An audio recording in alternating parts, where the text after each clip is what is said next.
सामर्थ से भर के एक बार जोर से बोलेंगे हालेलुया,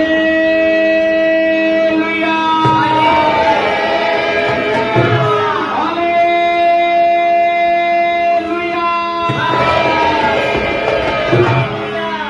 हालेलुया,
हालेलुया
आजाद करदा। Amen hallelujah. तेरा रूह यीशु दिल साडे शाद करदा, हालेलुया। आजाद भी करदा है ते खुशियां भी देंदा है। बोलो प्रभु यीशु मसीह दे नाम दी मसा पाक रूह दा दिलां नूं दलेर करदा, साडी जिंदगी च सजरी सवेर करदा। सवेर करदा। Amen hallelujah. बोल साडी सकते हैं जिंदगियां चों नेरियां नूं खत्म कर देने वाला वो परमेश्वर, हालेलुया। चानना नूं रोशनी नूं भर देने वाला आमेन परमेश्वर। हालेलुया। ਅਸੀਂ ਸਾਰੇ ਜਾਣਦੇ ਹਾਂ ਕਿ ਜਦੋਂ ਸਾਡੇ ਕੋਲ ਕੋਈ ਦੂਜਾ ਰਸਤਾ ਬਚਿਆ ਹੀ ਨਹੀਂ ਸੀ, ਬਾਈਬਲ ਆਖਦੀ ਹੈ ਕਿ ਸਹੀ ਸਮੇਂ ਤੇ ਆ ਕੇ ਪ੍ਰਭੂ ਯੀਸ਼ੂ ਮਸੀਹ ਨੇ ਸਾਡੇ ਹੱਥਾਂ ਨੂੰ ਫੜ ਲਿਆ। ਬੋਲੋ ਪ੍ਰਭੂ ਯੀਸ਼ੂ ਮਸੀਹ ਦੇ ਨਾਮ ਦੀ ਜੈ। ਪ੍ਰਭੂ ਦਾ ਆਤਮਾ ਦਲੇਰੀ ਵੀ ਦਿੰਦਾ ਹੈ ਤੇ ਜ਼ਿੰਦਗੀ ਦੇ ਵਿੱਚ ਚਾਨਣ ਹੀ ਚਾਨਣ ਕਰ ਦਿੰਦਾ ਹੈ। ਸਾਫ਼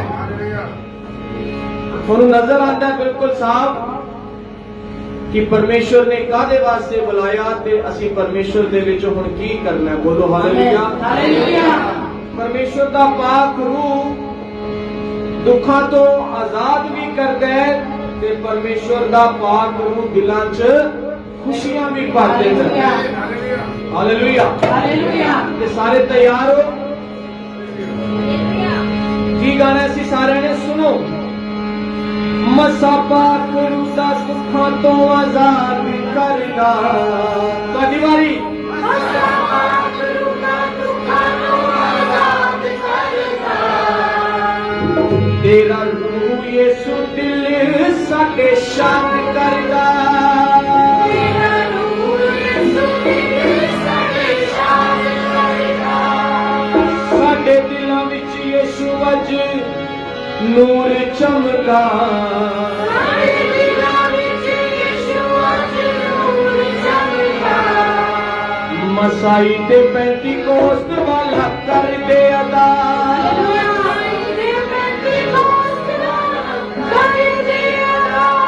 ਕਿੰਨੇ ਲੋਕਾਂ ਨੂੰ ਯਾਦ ਹੈ ਜਦੋਂ ਪੈਂਤੀਕੋਸਤ ਦਾ ਦਿਨ ਆਇਆ ਸੀ ਤੇ ਕਿੰਨੇ ਲੋਕਾਂ ਨੂੰ ਯਾਦ ਹੈ ਕਿ ਉੱਥੇ ਪਰਮੇਸ਼ਵਰ ਨੇ ਆਪਣੇ ਲੋਕਾਂ ਨੂੰ ਰੂਹ ਨਾਲ ਭਰਤਾ ਸੀ।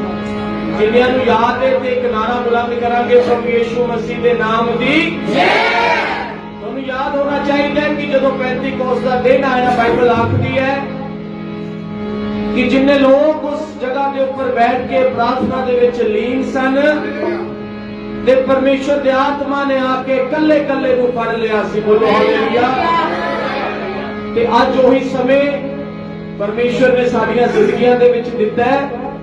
ਆਓ तमाम ਗੱਲਾਂ ਤੋਂ ਜਿਹੜੀਆਂ ਸਾਨੂੰ ਪਰਮੇਸ਼ਵਰ ਦੇ ਕੋਲ ਆਉਣ ਤੋਂ ਰੋਕਦੀਆਂ ਨੇ, ਆਪਣੇ ਆਪ ਨੂੰ ਉਹਨਾਂ ਗੱਲਾਂ ਤੋਂ ਆਜ਼ਾਦ ਕਰੀਏ। ਉਸ ਭਿਖਾਰੀ ਦੇ ਵਾਂਗੂ, ਉਸ ਅੰਨੇ ਦੇ ਵਾਂਗੂ ਜਦੋਂ ਪਰਮੇਸ਼ਵਰ ਨੇ ਉਹਨੂੰ ਚੰਗਾ ਕੀਤਾ ਤੇ ਸਭ ਤੋਂ ਪਹਿਲੇ ਉਸਨੇ ਉਹ ਆਪਣਾ ਕੱਪੜਾ ਜਿਹੜਾ ਸੀ ਉਹ ਪਵਾ ਕੇ ਪਰਾ ਮਾਰਿਆ, ਕਿਉਂਕਿ ਉਹ ਜਾਣਦਾ ਸੀ ਕਿ ਇਸ ਕੱਪੜੇ ਦੇ ਵਿੱਚ ਉਸ ਦੀ ਦਰਿਦਰਤਾ ਛਿਪੀ ਹੈ। ਹਾਲੇਲੂਇਆ। ਤੇ ਆਓ ਅੱਜ तमाम ਦੁੱਖਾਂ, ਕਲੇਸ਼ਾਂ, ਤਕਲੀਫਾਂ ਨੂੰ, ਰੋਗਾਂ ਨੂੰ ਇੱਕ ਪਾਸੇ ਰੱਖਦੇ ਹੋਏ ਪ੍ਰਭੂ ਦੇ ਨਾਲ ਲੀਨ ਹੋ ਜਾਈਏ, ਪ੍ਰਭੂ ਦੇ ਨਾਲ ਇੱਕ ਹੋ ਜਾਈਏ ਤੇ ਸਾਰੇ ਮਿਲ ਕੇ ਆਖਾਂਗੇ ਮਸਾ ਪਾਕ ਰੂਹ ਦਾ ਦੁੱਖਾਂ ਤੋਂ ਆਜ਼ਾਦ ਕਰਦਾ। ਮਸਾ ਪਾਕ ਰੂਹ ਦਾ ਦੁੱਖਾਂ ਤੋਂ ਆਜ਼ਾਦ ਕਰਦਾ। ਤੇਰਾ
चलिया जाता सी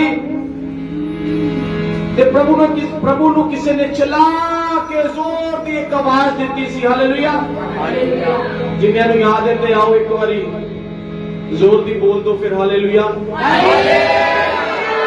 ਇਹ ਅਸੀਂ ਤਾਂ ਤੁਹਾਨੂੰ ਕਹਿੰਦੇ ਆ ਕਿ ਸਵਰਗ ਦੇ ਵਿੱਚ ਇੱਕੋ ਹੀ ਕੰਮ ਹੈ, ਬਾਈਬਲ ਆਖਦੀ ਹੈ ਕਿ ਉੱਥੇ ਤਾਂ ਸਿਰਫ ਹਾਲੇਲੂਇਆ ਹਾਲੇਲੂਇਆ।